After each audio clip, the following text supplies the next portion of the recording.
हमारे चैनल को सब्सक्राइब करें और बेल आइकन दबाएं।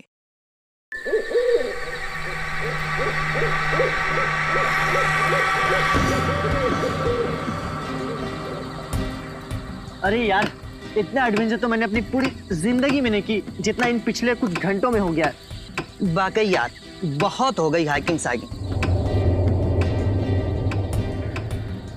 अरे विनय, तू ठीक है ना? हाँ, मैं ठीक हूँ।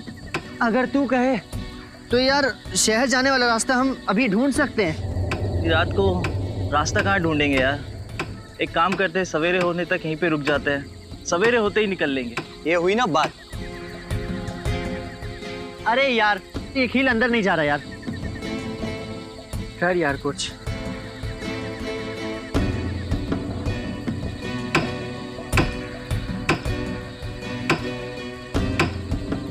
मुझे लगता है नीचे पत्थर दबा हुआ है, पहले उससे निकाल लेते।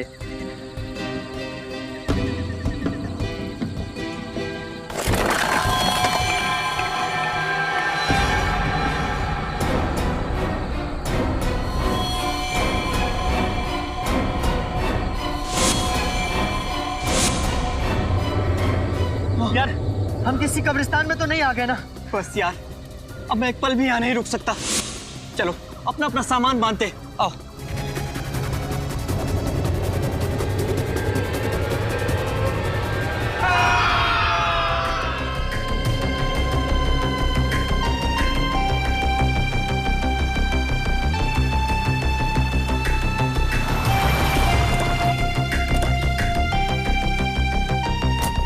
आइए सर, आइए। चल।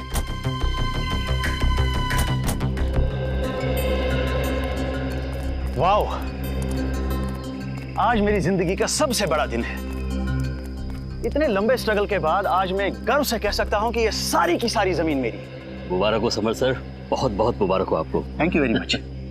कहिए, कैसी लगी आप लोगों को ये जमीन? शहर से काफी दूर है और आप यहाँ हॉलिडे कॉटेज बनाना चाहते हो? यहाँ दूर दूर तक हम खेती करेंगे, फलों की, सब्जियों की, और यहाँ बीच में हम कॉटेज बनाएंगे, हट्स बनाएंगे। ये वाकई नया और अनोखा आइडिया है, लेकिन खेती बाड़ी शुरू करने से पहले हमें यहाँ जमीन की जांच तो करनी पड़ेगी ना।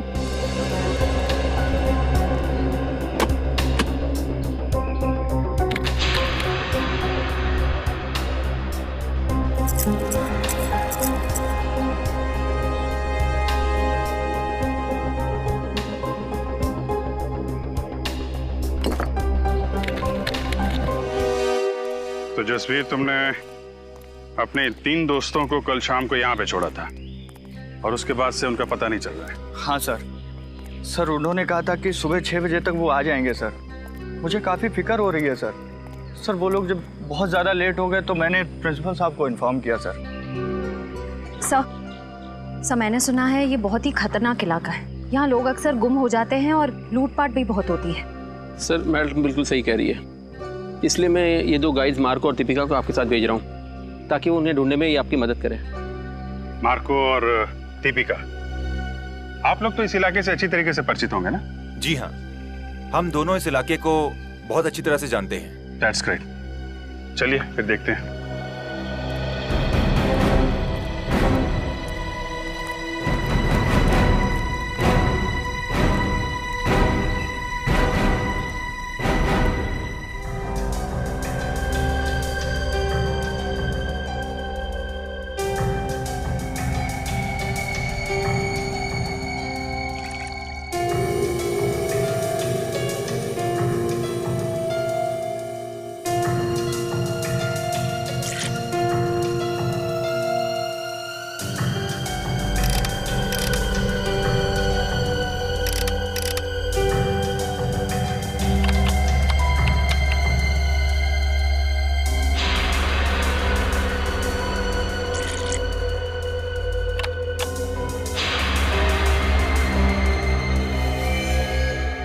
नो, क्या हुआ? मिट्टी बंजर है क्या? नहीं, ऐसी तो कोई बात नहीं है। तो फिर ये देखो, मिट्टी में से क्या मिला है। ओह माय गॉड, अब हम क्या करेंगे? करना क्या है, सीआईडी में डॉक्टर सालुंके को फोन करते हैं। Hello, doctor Salunke?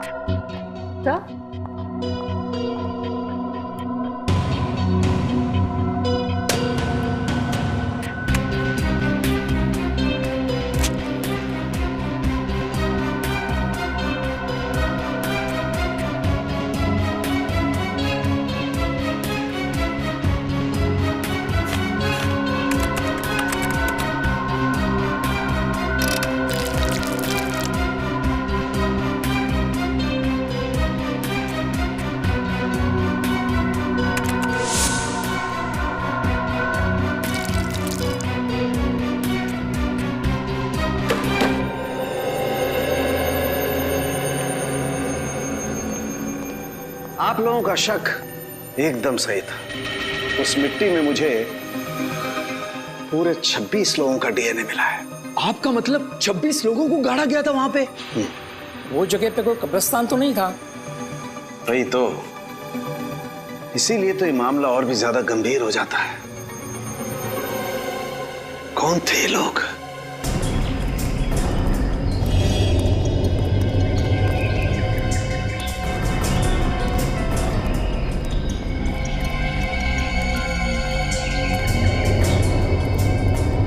इधर बाईं तरफ और दाईं तरफ क्या है? बाईं तरफ खाई है और दाईं तरफ एक जमीन का टुकड़ा है। अगर किसी को हैकिंग करनी होती है तो वो सीधा इसी रास्ते से ऊपर जाता है। इधर? Yes sir. सर, कहीं वो लोग इस खाई में तो नहीं गिर गए होंगे? पहले चलो देखते तो हैं, आ जाओ।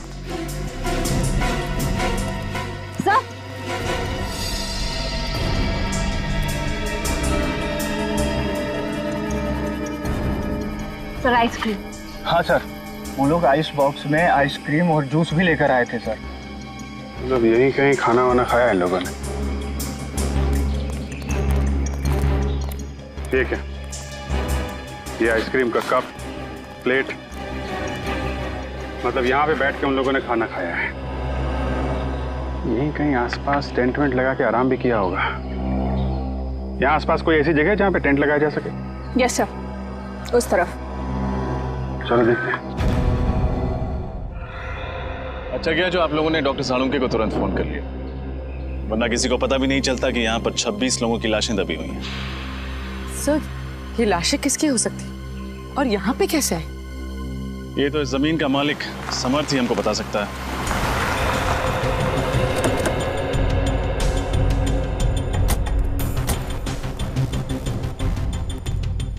हेलो ऑफिसर, क्या हुआ? अरे अगर कोई तकलीफ थी तो हमें बता देते। सीआईडी वालों को बुलाने की क्या जरूरत थी? जब लाशों के भंडार मिलते हैं तो एक अच्छे नागरिक का फर्ज होता है कि वो सीआईडी को तकलीफ दे। लाशों के भंडार कहाँ? आपकी जमीन के अंदर हमें 26 लाशें मिली। 26 लाशें? ऐसे कैसे हो सकता है? आपको जरूर कोई गलतफहमी हो गई है। कोई गलतफहमी नहीं हुई। हमें इंसानों की हड्डियां, बाल, दांत मिले हैं। अभी ना जाने क्या क्या मिलना बाकी है आपके जमीन के अंदर से।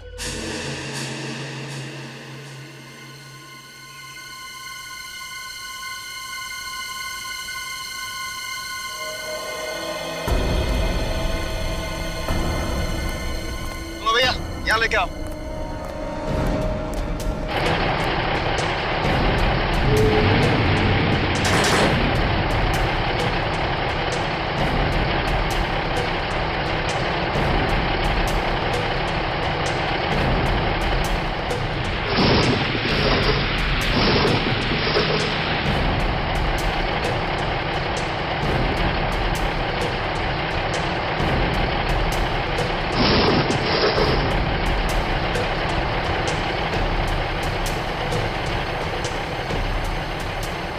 मुझे तो यकीन नहीं आ रहा है कि इस जमीन के अंदर 26 लोगों की लाश है। अगर कोई मुजरिम एक भी लाश को गाड़ता है तो पकड़ा जाता है, और यहाँ किसी ने 26 लाशें गाड़ी है। कोई भी जुर्म छुपता नहीं डॉक्टर तारिका। इस अपराध से भी पर्दाफाश हो ही गया। इन मजदूरों को लेके जाओ, उनको बोलो उस तरफ खुदाई शुरू करें। आप लोग उस तरफ चलिए।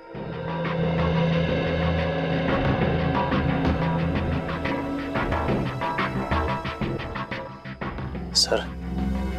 हाँ बोलो। एक चीज, गलती से भी रिश्वत देने का ख्याल अपने दिमाग में मत लाना। सीआईडी के सामने तुम्हारी दाल गलने वाली नहीं है। वो बात नहीं सर, आप हमें गलत समझ रहे हैं। दरअसल क्या बात है? मैं इस जमीन का मालिक नहीं हूँ सर। तुम मालिक नहीं हो तो कौन है? पता नहीं सर। पता नहीं मतलब? मैं आपको बताता हूँ सर। दरअसल हम सुनसान और अनजान जमीन पर कब्जा कर लेते हैं, उसके बाद उस जमीन को दूसरों को बेच देते हैं या फिर वहाँ पर मकान या दुकान बना देते हैं। What? हाँ सर, हमें नहीं मालूम था सर इस ज़मीन पे कब्जा करने के बाद हमें मुनाफा के बदले जेल की सलाखें मिलेंगी सर। सर हमें बचा लीजिए सर। मुजरिम अक्सर पकड़े जाने के बाद लेखक बन जाते हैं, दिलचस्प कहानियाँ सुनाने लगते हैं। तुम्हारी भी अच्छी है। नहीं सर, ये कहानी नहीं है, ये सच्चाई है सर। आप ये जमीन के पेपर देख लीजिए सर। आप किसी भी अच्छे वकील को दिखा लीजिए, वो यही कहेगा कि ये नकली पेपर से। तो तुम्हारी कहानी सच्ची भी है, तुम्हें जेल तो जाना ही पड़ेगा।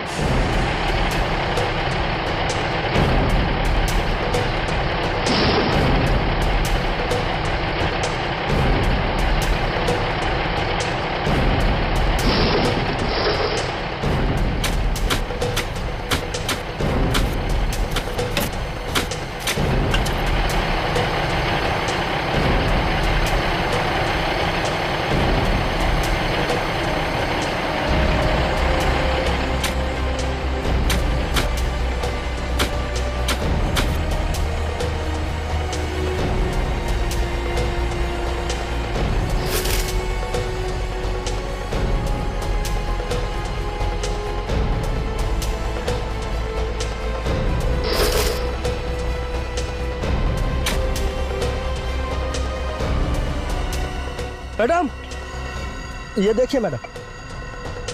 कंकाल सर।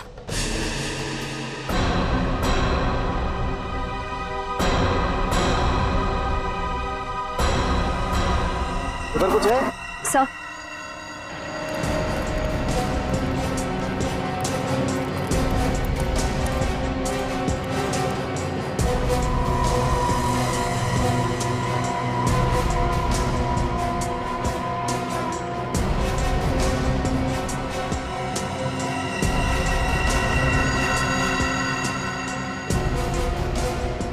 ये देखो, एक और बैग। सर शायद ये लोग यात्री होंगे, लगता है इनके सामान में कोई आईडी वगैरह हो। बिल्कुल चेक करते हैं।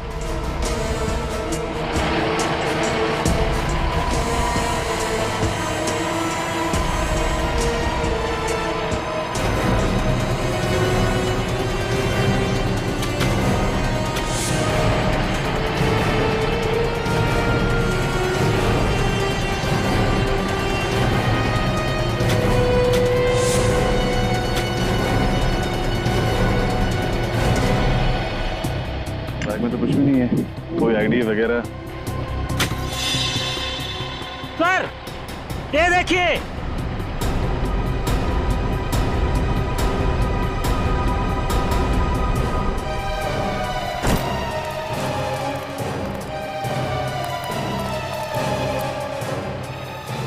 सर ये देखिए नींव का पत्थर।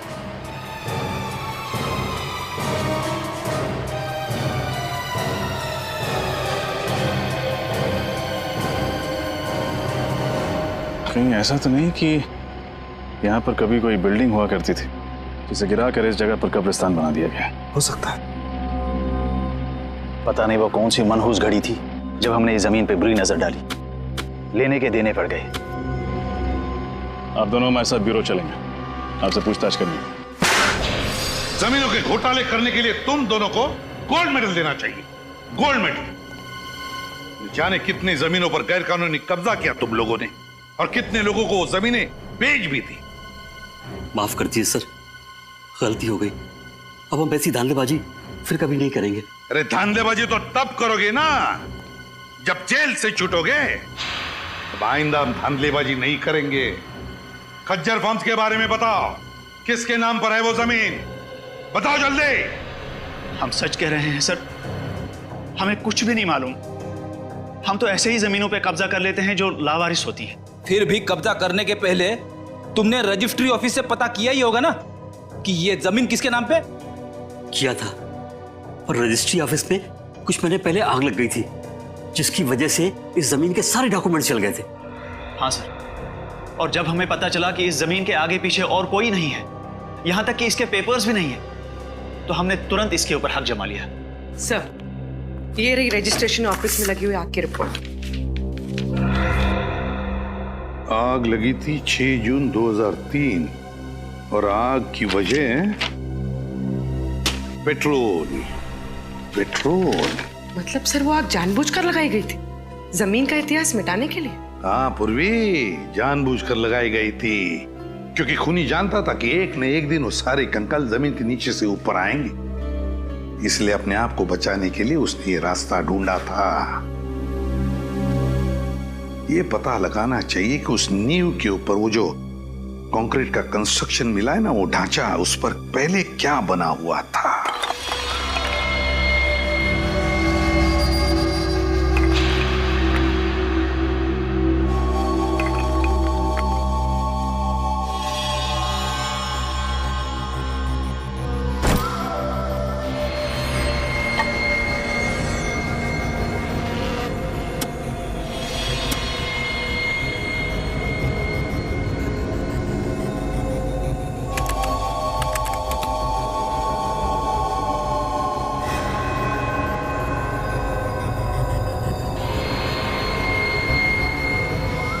ओह माय गॉड, क्या हुआ सर?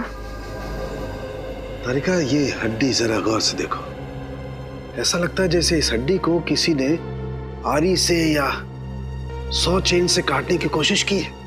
सर मुझे तो ये खूनी बहुत बड़ा सरफिरा लगता है। कुछ लोगों के स्कल पे तो मुझे दांतों के निशान दिखे। ये देखिए,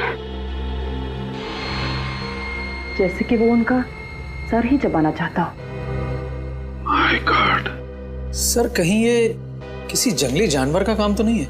नहीं रोहन, ये किसी जंगली जानवर का काम नहीं हो सकता है, क्योंकि जानवर किसी को खाने के बाद उसे जमीन में गाड़ने की मेहनत नहीं करता। ये काम किसी इंसान का ही है। सर अब बस ये पता चल जाए कि इन सब की मौत कब हुई थी, तब जाके हम उस खूनी तक पहुंच सकते हैं। चल जाएगा तारिका, ये भी पता चल जाएगा उस माइक्रोस्कोपिक रेडियोग्राफी के जरिए। Microscopic radiography? सॉरी सर, पर क्या है ये? कभी सुना नहीं इसके बारे में। रोहन, ये एक ऐसा प्रोसेस है जिसके जरिए हम ये पता लगा सकते हैं कि इंसान की मौत कब हुई है।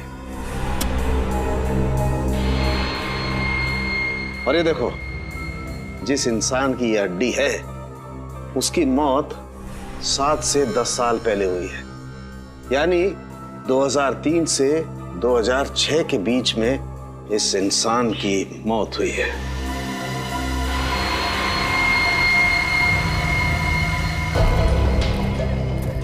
और कितनी दूर चलना पड़ेगा अभी?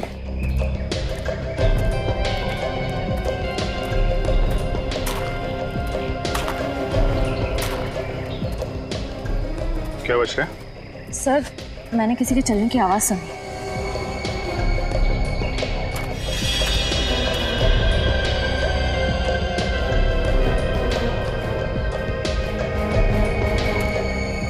यहाँ तो कोई नहीं दिख रहा। सर शायद मेरा बहन होगा। ना सारा खून। ये जितने भी कंकाल हैं इनमें से कुछ लोग विदेशी हैं, जैसे एशियन, कॉकेशियन, अफ्रीकन वगैरह वगैरह। पर सर ये सब कैसे पता चलता है? पूर्वी, इंसान की खोपड़ी सब कुछ बता देती है।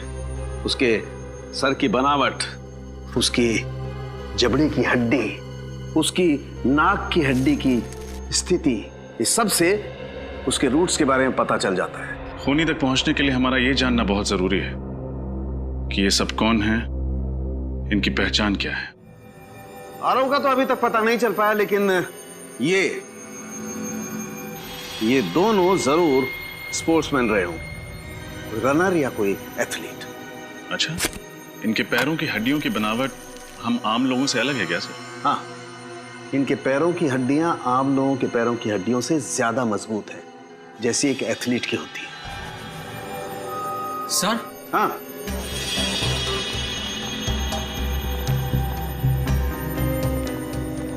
क्या हुआ? सर, इस लड़की के सामान में से ये मुझे कुछ बीज मिले हैं।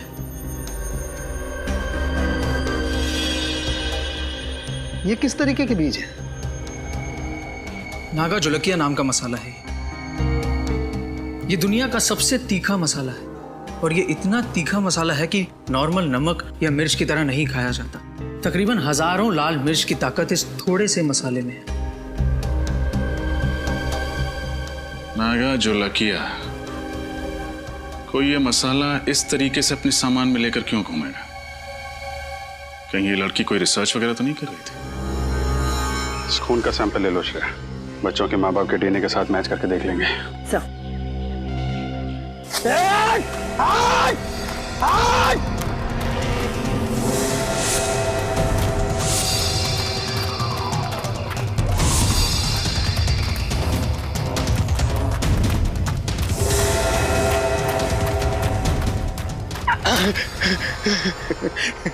बहुत देर कर दी मेहरबान आते आते।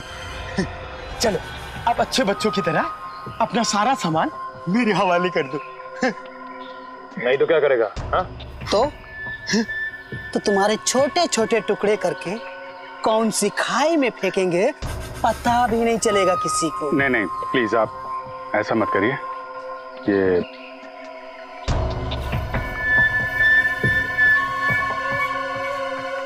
सीढ़ी और सामान चाहिए आप लोगों को?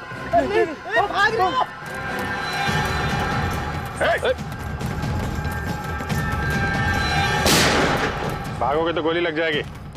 भागो मत। कहाँ भाग रहे थे? हमें माफ कर दो साहब। हम दोनों तो छोटे मोटे लुटेरे हैं साहब। मासूम लोगों को लूटते हो, बाद में उनको मार के फेंक देते हो। नहीं साहब, हम लुटेरे हैं, खूनी नहीं है साहब। हम लोगों ने किसी को नहीं मारा साहब। अच्छा, फिर ये 3 लड़के कहाँ हैं? क्या किया तुम लोगों ने इनके साथ? कुछ भी नहीं किया, उल्टा उन लोगों ने हम लोगों को मारा। तो उस पेड़ पे वो खून तुम्हारा है? वो खून तो इस वाले लड़के का साहब। मारपीट के दौरान थोड़ी सी चोट लग गई थी साहब। किस तरफ गए वो लड़के? जेल की तरफ। चलो दिखाओ। मैं होल्ड करता हूँ। हाँ जल्दी बोलो।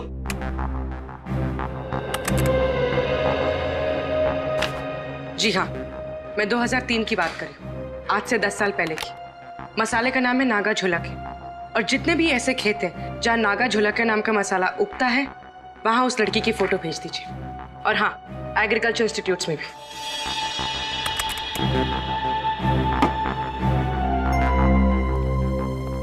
सर, हमें जिन लोगों के कंकाल मिले हैं उनके गायब होने की रिपोर्ट अभी तक नहीं मिली है, और इनमें से कुछ लोग विदेशी भी हैं। पता नहीं उनके घर वालों ने उनके गायब होने की रिपोर्ट कहां पे लिखवाई है। हो सकता है ना फ्रेडी कि उनके घर वालों को पता ही नहीं था कि जब ये हादसा हुआ तब ये लोग इंडिया में ही थे। लेकिन एक खज्जर फार्म से ही पता चलेगा कि ये सारा चक्कर क्या है। सर, एक बात बड़ी अजीब है, खज्जर फार्म के आसपास दूर दूर तक कोई भी जंगली जानवर नहीं है, तो लोगों को मार कौन सकता है? उनके मांस के लिए। सर, कहीं कोई आत्मा नरबक्षी तो नहीं है? वो चाहे कोई भी हो, फिर चाहे फ्रेडी, वो तुम्हारी आत्मा ही क्यों ना हो, अब नहीं बचेगा ये हमारे हाथों से। ये रही झील।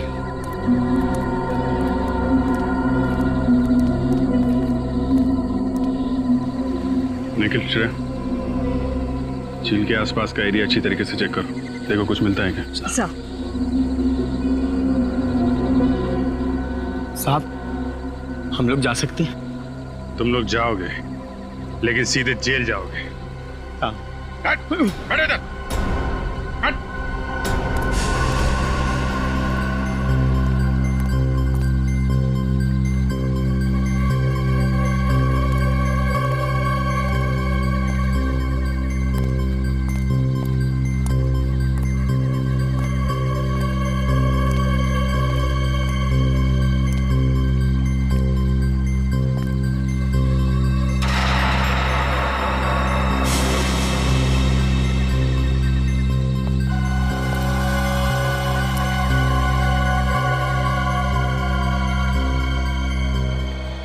सर ये टॉल मिला है सर, इस पे खून लगा हुआ है। जरूर ये किसी घायल लड़के का ही होगा। काफी गहरी चोट लगी है उसे। इतनी जख्मी हालत में रात कहीं ना कहीं टेंट में गुजारी होगी। वो क्या बता रही थी आप, वो टेंट वाली जगह कितनी दूर है यहाँ से? बस यही पास में है। चलिए दिखाइए जरा। चल चल। यही वो जगह है। सर ये टेंट तो मेरे दोस्तों की है सर। ये एक मिनट, ये रुकिए आप लोग।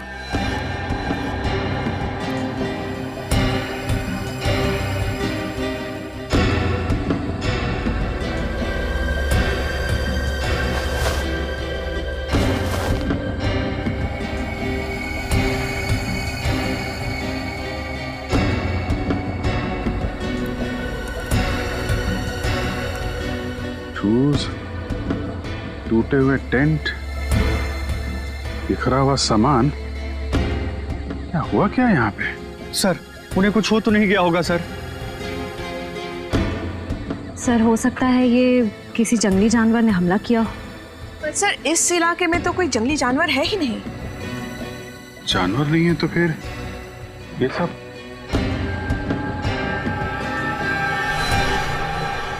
ये क्या?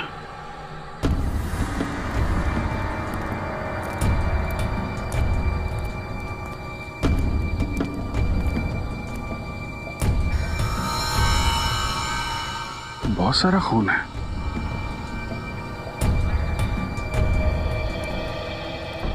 अगर इसमें तुम लोगों का जरा भी हाथ हुआ ना तो तुम लोगों का वो अंजाम होगा कि तुम लोग सोच भी नहीं सकते। श्रेया, सबको जेल में डाल दो, ले जाओ। चलो चल।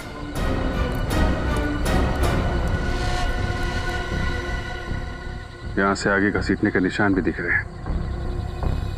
देखते हैं ये निशान कहां लेके जाते हैं।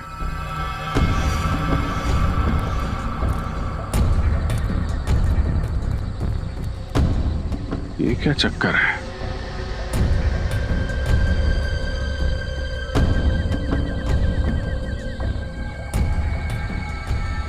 एक मिनट आप लोग यहीं पे रुकिए। सर मिट्टी काफी ढीली लग रही है, ऐसा लग रहा है हाल फिलहाल में खुदाई हुई है। मामला गड़बड़ लग रहा है।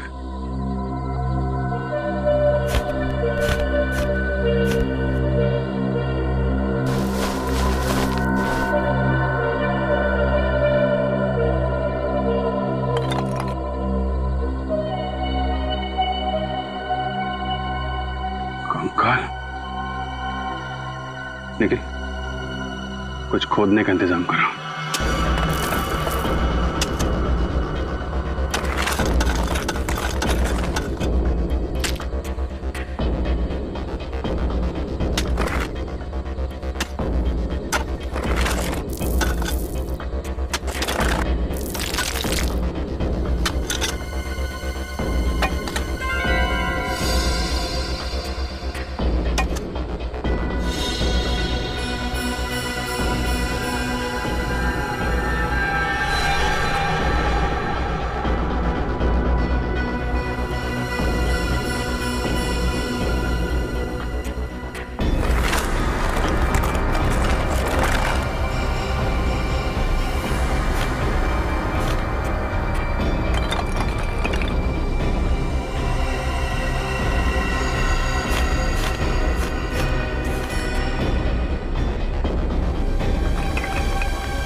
ये क्या चक्कर है? एक दो तीन चार। ये जसवीर तो कह रहा था कि उसके 3 दोस्त गायब हैं। चौथा कहाँ से आ गया? हाँ सर, हमें 3 की तलाश थी और यहाँ चौथा भी आ गया। जसवीर, तुम्हारे तीनों दोस्तों के साथ में कोई और आदमी भी था क्या? नहीं सर। सर, ये कंकाल क्या मेरे दोस्तों के हैं सर? बहुत जल्द पता चल जाएगा।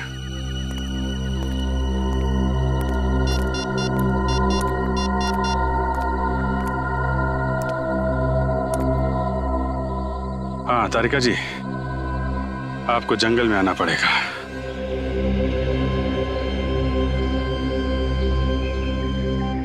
अभिजीत, इन सभी की मौत को ज्यादा दिन नहीं हुए, लेकिन ये वाला कंकाल बाकी 3 कंकालों से कुछ अलग कहानी बता रहा है। ये बात तो है डॉक्टर तारिका, ये कंकाल इन तीनों कंकाल से अलग तो है। इन सब की जो खोपड़ियों का साइज है वो लगभग आम इंसान जैसा है, लेकिन इसकी खोपड़ी का साइज इतना बड़ा। ये एक आम इंसान की तरह नहीं लग रहा है। डॉक्टर तारिका, इनकी मौत कैसे हुई होगी? श्रेया,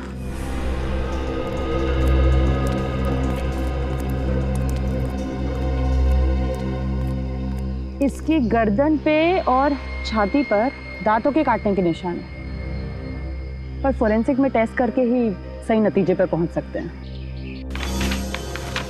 खजर फर्म से मिली फाउंडेशन के अनुसार ही मैंने ये ब्लूप्रिंट तैयार किया। काफी बड़ी जगह है ना? जी सर, इसको देखकर नहीं लगता है कि ये किसी का घर या ऑफिस होगा। 2-2 स्विमिंग पूल की जगह छोड़ी गई है सर। 2-2 स्विमिंग पूल तो किसी होटल या रिसोर्ट में ही हो सकते ना? बिल्कुल सही कहा आपने। इसे देखकर लगता है ये जरूर कोई होटल या रिसोर्ट होगा, क्योंकि कॉरिडोर की जगह भी छोड़ी गई है यहाँ। और ये यहाँ पर हमें सबसे ज्यादा लाशें मिली इस एरिया में। यहाँ क्या हो सकता है? मुझे लगता है सर ये होटल या रिसोर्ट का गार्डन हो। कोई होटल या रिसोर्ट, कोई होटल या रिसोर्ट जहां पर लोग रहने जाते थे पर जिंदा वापस नहीं लौटते थे। डॉक्टर तारिका, एक बात समझ में नहीं आ रही। आप कह रही हैं कि इनको मरे हुए ज्यादा दिन नहीं हुए, तो फिर इनके शरीर से खाल और मांस कहाँ गया? इन गड्ढों में हमें खाल का एक छोटा सा टुकड़ा भी नहीं मिला है। नहीं अभिजीत, एक टुकड़ा है यहाँ पे।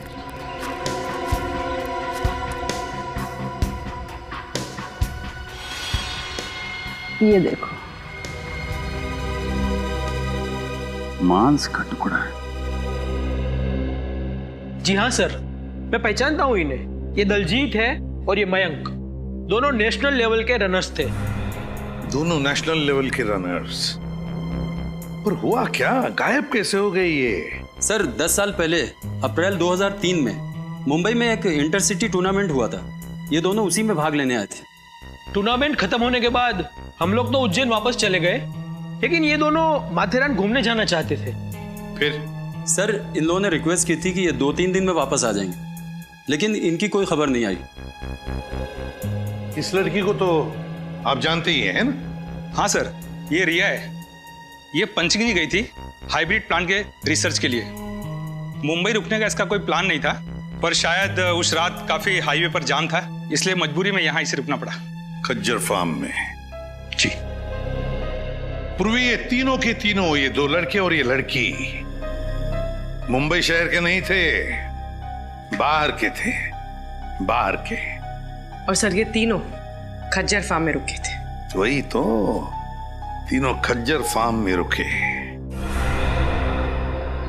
इस मांस का रंग बिल्कुल सफेद हो गया है। डॉक्टर तारिका, ऐसा सफेद तो केमिकल की वजह से होता है ना? हाँ, खूनी ने इन चारों की खाल निकालने के लिए जरूर कोई सॉल्यूशन या फिर केमिकल का इस्तेमाल किया है। सर हमें यहाँ आसपास से किसी भी केमिकल के ट्रेसेस या लैब वगैरह कुछ नहीं मिला है। इसका मतलब इन चारों को मारा कहीं और गया है और बाद में इन्हें यहाँ पे लाके गाड़ दिया गया।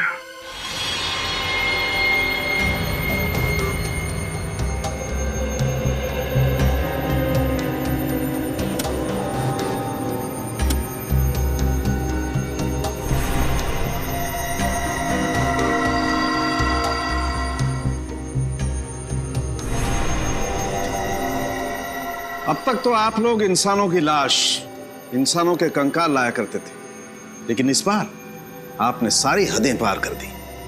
क्यों नॉट सर? ये कंकाल भी तो इंसानों के ही हैं। हाँ हैं। वो तीनों कंकाल इंसानों के हैं, लेकिन ये चौथा कंकाल जानते हो किसका है? किसका है sir? Pavilion man. Pavilion man? क्या मतलब?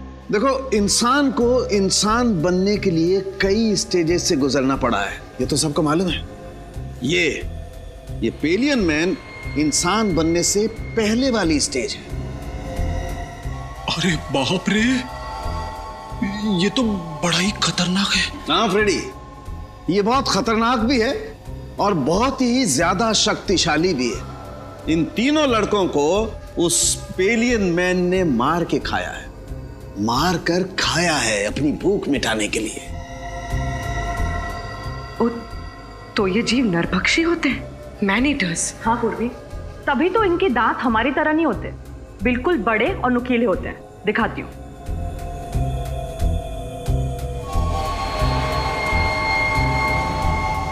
ये देखो, और इस तरह से घुसते हैं।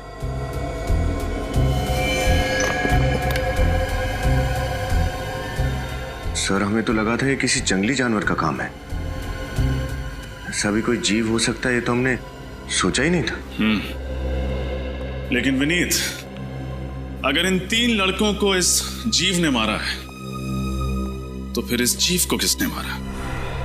क्योंकि इसकी खाल भी बिल्कुल उसी तरह निकाली गई जिस तरह इन 3 लड़कों की निकाली गई थी। मुझे लगता है इस पेलियन मैन को कोई और कंट्रोल करता है। आप शायद सही कह रहे हैं सोलंकी साहब, क्योंकि अगर इसे कोई और कंट्रोल नहीं कर रहा होता तो ये अब तक शहर में घुसकर तबाही मचा चुका होता। कोई तो है जो इसे इसकी खुराक देता है। उस एरिया के सारे रिसोर्ट्स में जाके चेक करना होगा।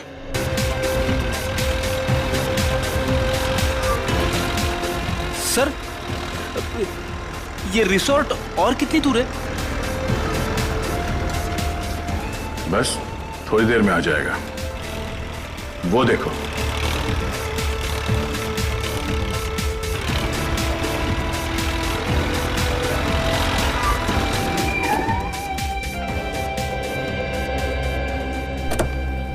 इस इलाके में ये वो दो रिसोर्ट हैं जिनके नक्शे ठीक उस रिसोर्ट की तरह है जो 2003 में नष्ट किए गए थे। अब सर, उन तीनों लड़कों का और उस आदि मानव का कंकाल भी तो हमें आसपास के एरिया में से मिला था ना। फिर रिसोर्ट में जाने से खतरा हुआ तो? बड़ी खतरा है, इसीलिए तो जाना है। ये देखो, दोनों रिसोर्ट्स में खुफिया रास्ते हैं। एक रास्ता ये तहखाने की तरफ जाता है और ये दूसरा रास्ता रिसोर्ट से बाहर निकलता है। ये जो कोई भी जीव है जिसने इतना आतंक मचा रखा है, उसे इस रिसोर्ट के किसी खुफिया कोने में पाल पोस के बड़ा किया गया होगा। हाँ सर, कोई तो है जो अपने फायदे के लिए इस जीव का गलत इस्तेमाल कर रहा है और खून की नदियां बहा रहा है। एग्जैक्टली। वो जो कोई भी है, आज की रात उसकी जिंदगी की आखिरी रात होगी। काम करते हैं, मैं और सचिन ये सामने वाले रिसोर्ट में जाते हैं। फिर तुम और निखिल यहाँ इस रिसोर्ट में जाओ। सर, मैं आपके साथ आता हूँ। नहीं, निखिल की रक्षा के लिए तुम्हें इसके साथ जाना पड़ेगा। चलें सर? चलो, डरना नहीं, मैं हूं ना।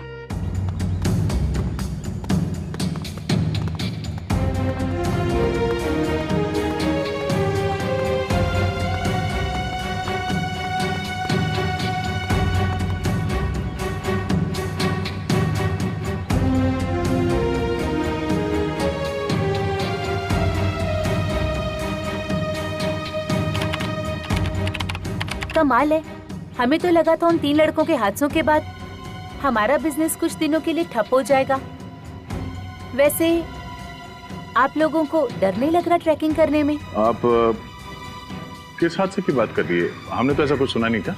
चलिए, अच्छी बात है कि आपने ऐसा कुछ भी नहीं सुना। वो कहते हैं ना, इग्नोरेंस इज ब्लेस। अच्छा, वैसे ये बताइए कि हम लोग अपने कमरे में खाना कब तक मंगवा सकते हैं? रात में 11 बजे तक। उसके बाद रिसेप्शन पे कोई नहीं रहता। वैसे चलिए, आइए।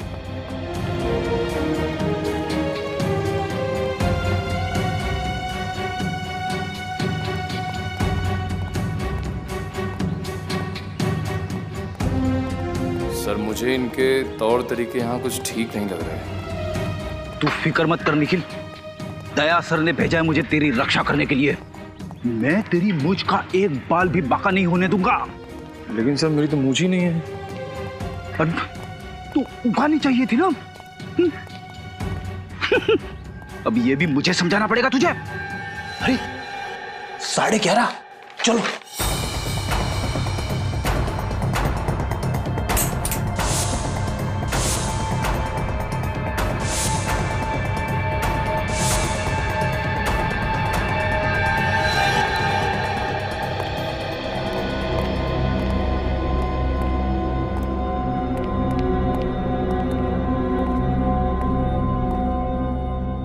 दरवाजा तो कॉरिडोर पे खुलता है, नीचे चलते हैं।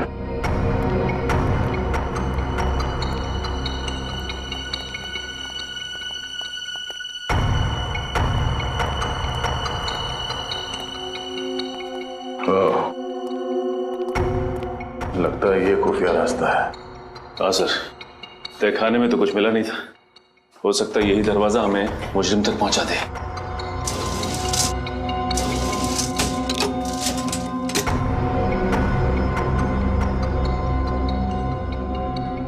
ये तो दरवाजे पे बुरी तरह से जंग लगी हुई है। ऐसा लगता है दरवाजा काफी साल से खुला ही नहीं है, किसी ने हाथ तक नहीं लगाया इसे। ये दरवाजा। आप लोग यहाँ क्या कर रहे हैं? हाँ वो पानी चाहिए था तो ढूंढते ढूंढते यहाँ आ गए। यहाँ पे? यहाँ पे नहीं, हम लोग रिसेप्शन की तरफ जा रहे थे, लेकिन रास्ता भूल गए।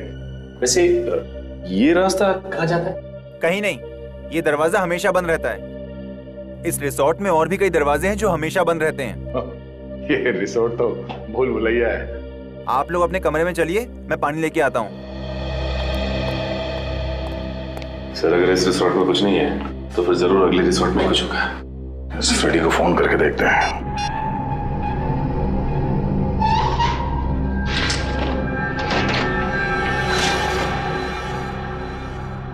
अरे बाप रे, कितना अंधेरा है यहाँ पे। ना तो कोई बल्ब है और ना ही ट्यूबलाइट। लगता है फ्रेडी का मोबाइल नेटवर्क एरिया में नहीं है, लग नहीं रहा। सर 1 मिनट में निखिल का ट्राई करता हूँ। ये यहाँ पे दरवाजा है। नहीं लग रहा सर। एक काम करते हैं, वहीं चल के देखते हैं।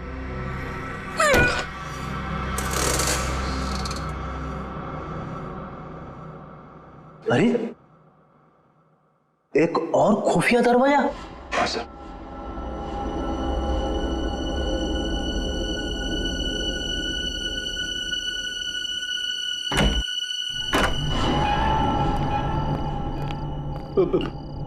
मैंने सुना है अक्सर ऐसी बंद अंधेरी जगह पे आत्माएं होती है।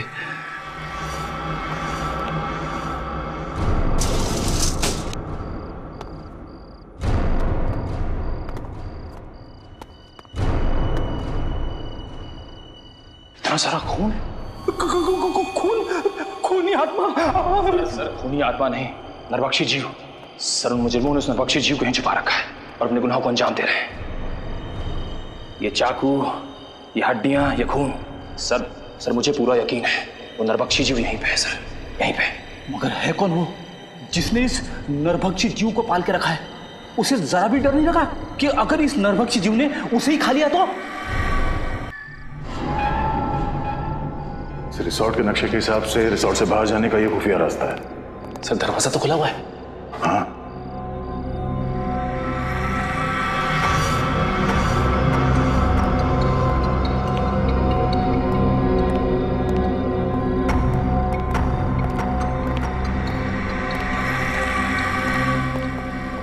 दो पलंग?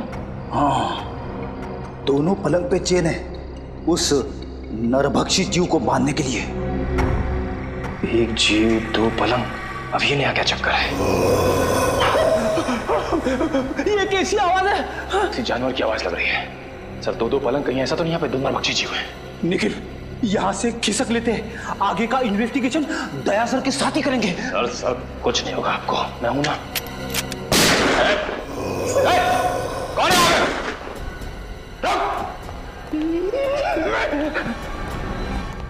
ये गेट खुला है। सर फिर तो फ्रेडी और निखिल इधर ही गए होंगे। हाँ निखिल, सही देखिए, हड्डी और ये खून। Oh no.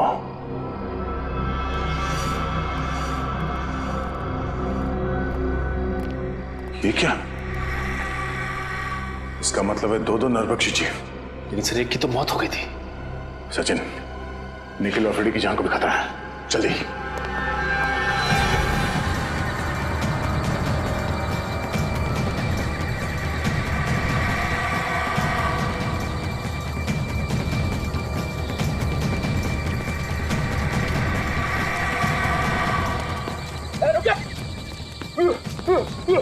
भागना मत वरना गोली चला दूंगा।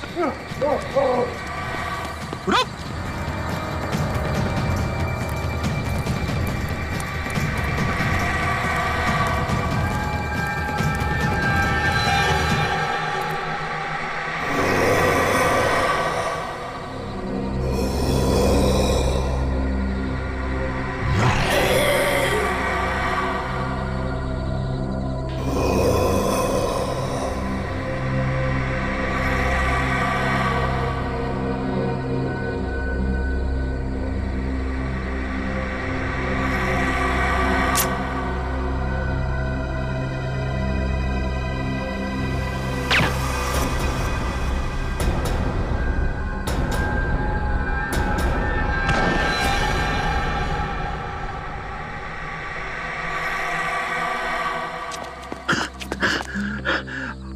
अरे वाह सर, आपने इसे मार दिया। नहीं फ्रेडी, सिर्फ डांट से बेहोश किया इसे। अच्छा हुआ सर आप लोग आ गए, वरना आज मेरी वाइफ का सुहाग उजड़ने वाला था। हट जाओ तुम लोग, हट जाओ वहां से। लगता है इस जीव का मालिक मैदान में निकल ही आया। इसी वक्त का तो इंतजार था हमें। हट जाओ वहां से, हट जाओ वरना गोली चला दूंगी। अरे सर ये तो दीपिका है।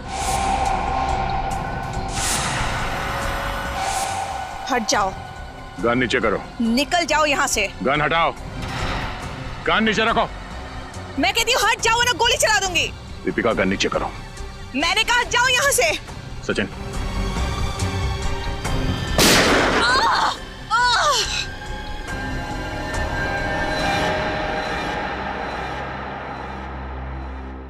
मेरे पिताजी एक एंथ्रोपोलॉजिस्ट थे, मानव वैज्ञानी। बहुत साल पहले वो मंटोनियो नाम के एक छोटे से टापू में गए थे, जहां से वो दो ऐसे जीव लेके आए जो ना तो इंसान थे और ना ही जानवर। उन्हें देखकर ऐसा लगता था जैसे वो इंसानों से एक स्टेज पीछे हैं। एक मिनट, तुम्हारे पिताजी उन लोगों को यहाँ इंडिया में कैसे लेके आए? ये तो गैर कानूनी है ना? जी, स्मगल करके, गैर कानूनी तरीके से। तो जैसे जैसे वक्त बीतता गया उनके साथ मेरा लगाव बहुत बढ़ गया। पर मेरा यकीन मानिए सर, मैं बिल्कुल नहीं जानती थी कि जैसे जैसे वो बड़े होते जाएंगे वो नरभक्षी बन जाएंगे, मैन ईटर्स। और इसीलिए तुमने उनकी इंसानी मांस खाने की भूख को मिटाने के लिए रिसोर्ट में जितने भी लोग आते थे उनका शिकार करना शुरू कर दिया। तो मैं और क्या करती? मुझे डर था कि कहीं एक दिन उन्हें अपना खुराक ना मिले तो शायद वो मुझे ही अपना शिकार बना लेंगे। अगर इतना ही लगाव था तुम्हें इन दोनों से, तो तुमने एक जीव को मार क्यों दिया? क्योंकि वो मेरे कैद से भाग गया था और उसने उन तीनों लड़कों को मार दिया। और जब इस तरह के जीव अपने मालिक का आदर और सम्मान नहीं करते हैं तो उन्हें मार ही देना चाहिए। सर, क्या मैं एक आखिरी बार उससे मिल सकती हूँ? प्लीज। वो कहाँ है? कैसा है वो? उसे हमने एंथ्रोपोलॉजी डिपार्टमेंट भेज दिया है। वो लोग तय करेंगे उसके साथ क्या करना है। लेकिन तुमने बहुत बड़ा गुनाह किया है। न जाने कितने मासूम लोगों की जान गई है तुम्हारी वजह से। तुम्हारे साथ क्या करना है ये अदालत तय करेगी, असाइलम या jail. For more updates, subscribe to our channel, click the show links and enjoy watching the videos.